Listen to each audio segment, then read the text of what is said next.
It's the Daily Dog. Greetings, everyone. Welcome back to another edition of the Daily Doug. I am happy that you are here. Today, I would love to take you through one of my choral pieces. I have done this before in my Daily Doug series with my piece Ave Maria, which is a Christmas motet, but it can also be used at pretty much any time of the year. This one is also a Christmas motet, but it's kind of specifically for the Christmas season. It's called Open the World, and it was written in 2017 for the 25th anniversary of Westminster Choir College's Evening of Readings and Carols, their annual Christmas concert. Westminster is a beloved place for me. I did my master's at Westminster Choir College, and I also taught there for a little over 10 years. And the annual tradition that Westminster has, singing at the Princeton University Chapel, doing just glorious choral music for the season, is one of my cherished memories, and sort of, it doesn't feel like Christmas until you experience that, at least, in this area where I live. And so it was a great joy to be able to write a new piece to be premiered at Readings and Carols in 2017. It was commissioned by Dr. James Jordan and his Westminster Schola Cantorum, which is the sophomore choir at Westminster Choir College. When we figured out that the piece was going to be written for unaccompanied voices and where it was going to fit into the program, we figured out that part of the program was going to be based on peace, and talking about peace between nations, peace in the world. And actually, the Dona Nobis Pacem from Bach's Mass in B minor was also going to be in this general area of the program. So I went looking for texts that were appropriate, that lifted this idea up. And although there are many wonderful ones, I ended up reaching out to a friend named Adam Tice. Adam is a theologian from Indiana, and I asked Adam if he would take a shot at setting a kind of a strophic recurring text that I could set for this occasion. He said absolutely, and he sent this wonderful exposition on the Nativity, and I couldn't be prouder of it. And I want to watch this and react to it with you. This is from the actual premiere. So this was recorded in Princeton University Chapel on, I think it was December 7th, 2017. So let's take a peek and see how we do.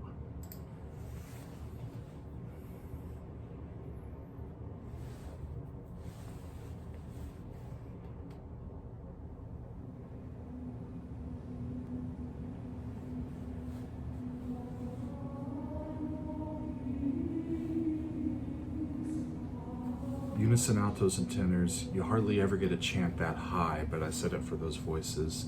Sorry about the background noise.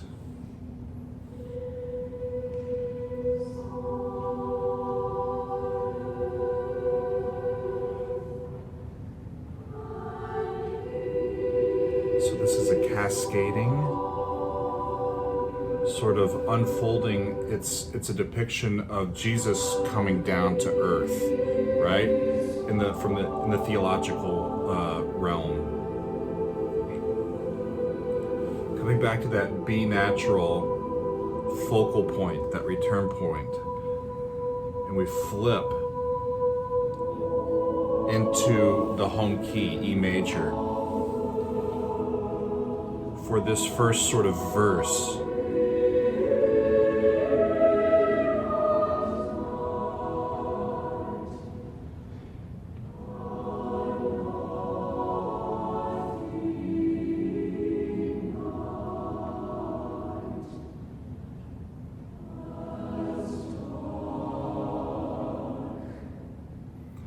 I remember this, hearing this in the chapel when they sang it, and of course, the chapel is full of people, and it's sort of dimmed, and the choir was singing from the back balcony, which is why you might sense some distance between them and the recording equipment.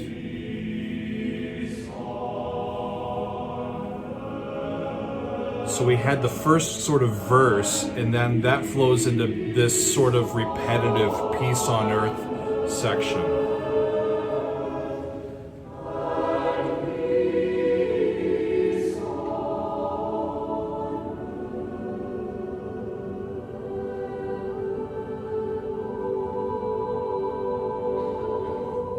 And we return to that focal point, B. It's hard not to sing along. When I write these pieces, I tend to sing every single part to try to make them as singable and as understandable in sort of the mind to sing the line correctly. I end up singing all these parts, so when I go back listening to my own pieces, I tend to sing parts, which is fun.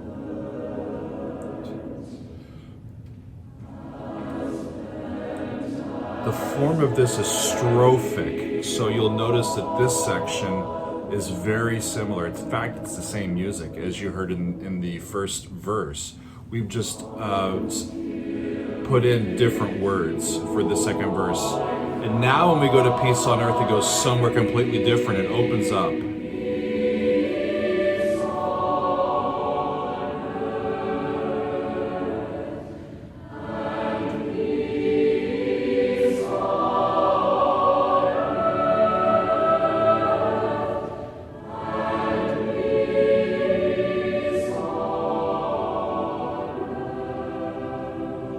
And again, we're going to get back to that same B, although from a different point every single time. After the first point, it was an F extended chord. Now it's a C extended chord. And we're back into E major. The piece is in E major, technically, but we haven't had a root position E major chord yet. We're going to wait on that.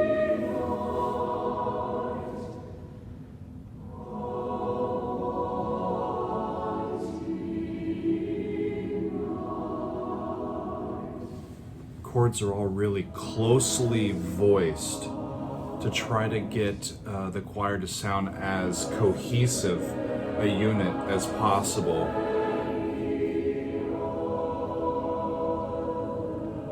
It's almost like an ensemble singular point of view, an ensemble voice. The guys got to do their section before, now the trebles.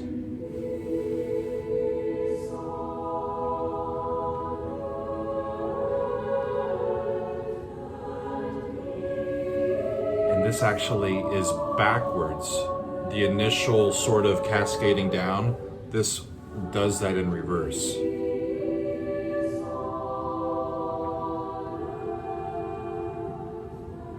Coming from C naturals and F naturals and G naturals, and then when you leave this B natural by itself and then flip into sharps, it has this unbelievable little hopeful sound to it. And then we finally get the root position E major chord. Now, Dr. Jordan substituted the word peace in the entire ensemble for the first half of the Amen section for this performance.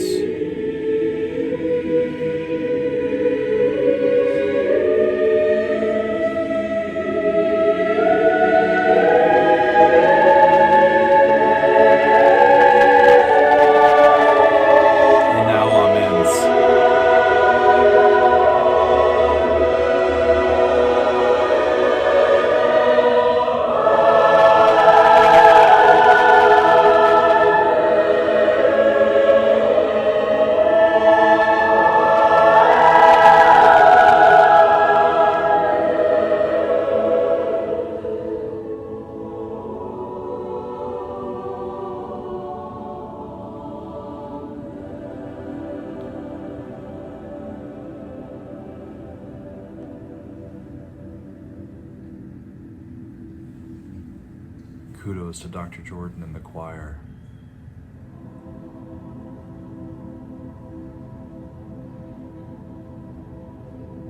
The last three measures take over 30 seconds, and it's just glorious.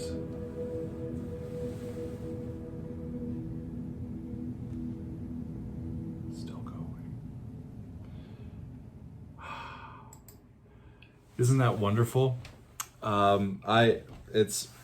It's a labor of love. I actually wrote the thing a couple different times before I figured out exactly what I wanted to do with the piece, and it's one of those things where it's so joyous and but intimate at the same time. So it had to be just right there, tight, and just ready to burst out at the seams. So there's a lot of restraint and sort of contentment, but also a real eagerness and excitement that I wanted to build into the piece that allowed it to just burst forth in the Amen section.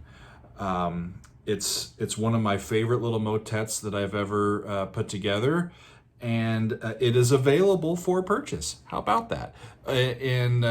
From GIA Music, and it is my hope that a bunch of singers and choral directors around the country and the world will adopt this piece and make it part of their December repertoire. So I love going back and looking at these past pieces of mine. This one is one of my favorites. It's a couple years old now, and the sophomores that got to premiere this piece are currently in the midst of their senior year. I love these singers and these students, and feel bad for them in their senior year and how tumultuous it's been. But they gave us a great first initial offering of Open the World, and I am happy that you were here to share it with me. And until next time, thanks for being with us here on The Daily Doug.